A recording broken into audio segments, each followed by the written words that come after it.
राजस्थान राज्य का एक छोटा सा गांव जिसका नाम धौलपुर था। अपने नाम के अनुसार वह जिधर देखो उधर धूल और सूखी जमीन थी। आसमान से बारिश की बूंदें गिरे कई साल बीत चुके थे।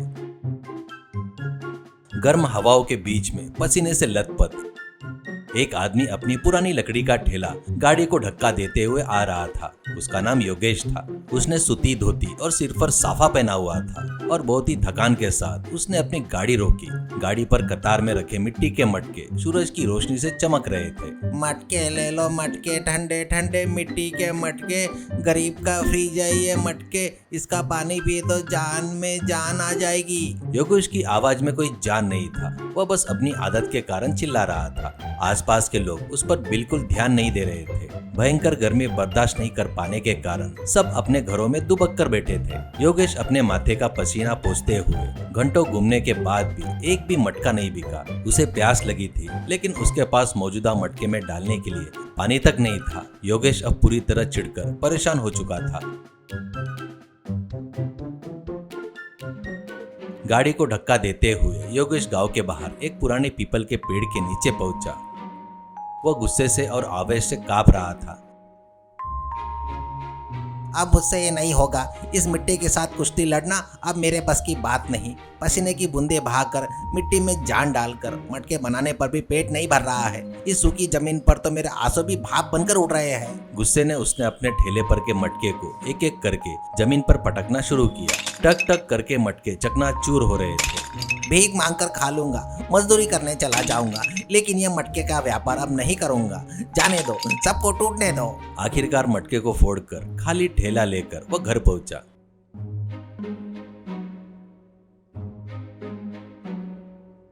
घर में पत्नी दीपा, बूढ़े पिता हरिप्रसाद और शांति उदास बैठे थे। दीपा ने पूछा, अरे क्या हुआ योगेश, आज भी बोईनी नहीं हुई क्या? योगेश बोला, कोई बोईनी नहीं, कोई व्यापार नहीं। मैं सब कुछ छोड़कर आ गया हूँ। कल से कोई और काम ढूंढ लूंगा। हमारे दादा परदादा के जमाने का यह पेशा अब हमारी भूख नहीं मिटा सकता। तभी योगेश की नजरें घर की अटारी पर रखे एक पुराने काले मटके पर पड़ी। उस पर धूल जमी हुई थी। वो एक बच गया है ना, उसे भी फोड़ दूंगा।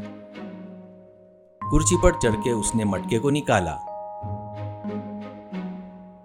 और गोल गोल घुमाते हुए फेंकने लगा। लेकिन आश्चर्य, वह मटका योगेश के हाथ से चिपक सा गया था। कितनी भी जोर से फेंकने की कोशिश की, वह छूट नहीं पा रहा था। नीचे गिरने पर भी वो नहीं टूटा।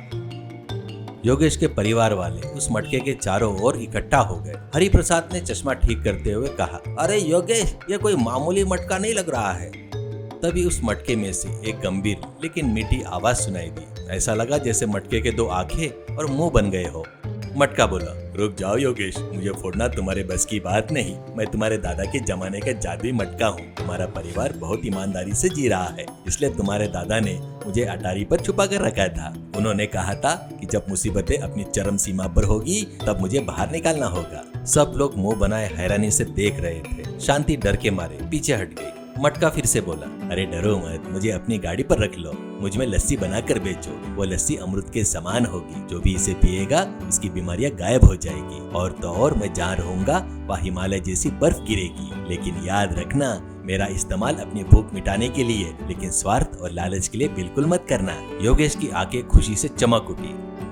अगले ही दिन से उसने ठेले पर जादुई मटका लस्सी का व्यापार शुरू किया। गांव के बीचों बीच योगेश का ठेला। चमत्कार तो यह था कि उस ठेले के चारों ओर 2 फुट तक सफेद बर्फ गिर रही थी। उस भयंकर गर्मी में योगेश आराम से और ठंडी हवा के बीच खड़ा था। योगेश चिल्लाया, अरे आओ बाबू आओ, जादुई लस्सी पियो, बर्फ में भीग जाओ और सेहत बनाओ। लोग झुंड के झुंड आने लगे, लस्सी पीने लगे। अरे वाह, क्या स्वाद है, ऐसा कहते हुए खुश हो रहे थे। घुटनों में दर्द से परेशान बूढ़े लोग आ गए थे। वे लस्सी पीते ही उछल कूद करने लगे। योगेश गरीब और बीमारों को मुफ्त में लस्सी दे रहा था।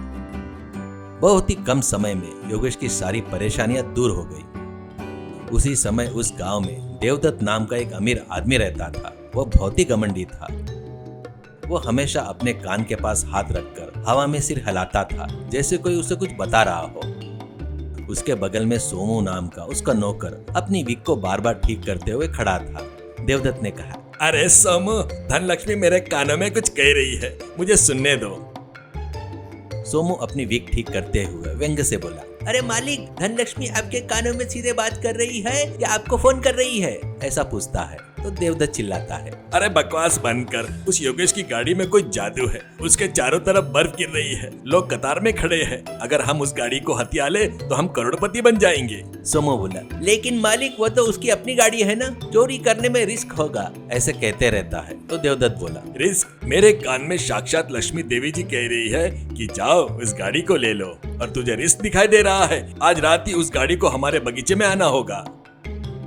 आधी रात के समय देवदूत और सोमू चोरी छिपे योगेश के घर के सामने गाड़ी को धक्का देते हुए ले आए। सोमू की विग उड़कर नीचे गिर रही थी और वह उसे पकड़कर गाड़ी को धक्का दे रहा था। सोमू, अरे मालिक, ये गाड़ी बहुत भारी है और ये मटका इतना काला क्यों है, करके पूछता है। तो देवदत्त, अरे ज्यादा बात मत कर सोनू, कल सुबह हम लस्सी बेचकर पूरे गांव को लूट लेंगे।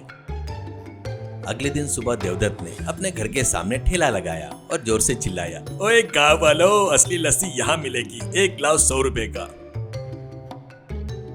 लोग वहाँ इकट्ठा हो गए, लेकिन आश्चर्य की बात ये थी वहाँ कोई बर्फ नहीं गिर रही थी। गाड़ी के चारों ओर गर्म भाप निकल रही थी। देवदत्त ने लस्सी निकालने के लिए मटके में करछुल डाला। बस फिर क्या था, मटके के अंदर से सफेद लस्सी के बजाय आग की चिंगारियां निकल रही थी।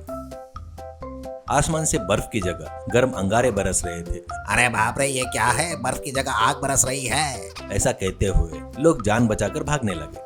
सोनू की विग आग में जल गई। उसने उसे फेंक दिया और चिल्लाया, अरे मालिक, आपके कान में धनलक्ष्मी ने कहा है कि किसी शनिदेव ने कहा है, चलिए यहाँ से भाग चलते हैं, ऐसे कहता है। तो देवदत्त डर के मारे कांप रहा था। वो जादुई मटका जोर से हंसा। लालच बुरी बला है। योगेश ने मेहनत की और दूसरों की भलाई चाहिए। तूने केवल अपना स्वार्थ देखा, इसलिए तुझे ये सजा मिली। ठेला अचानक अपने आप चलने लगा। उसने देवदूत और सोमू को टक्कर मारी और तेजी से गली में दौड़ता हुआ योगेश के घर के सामने आकर रुक गया।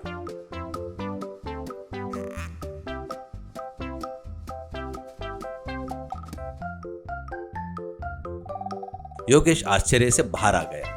देवदत्त घुटनों के बल गिड़गिड़ाते हुए बोला, हमें माफ कर दो योगेश, हमने लालच में आकर तुम्हारी गाड़ी चुरा ली थी, लेकिन इसने हमें जला दिया।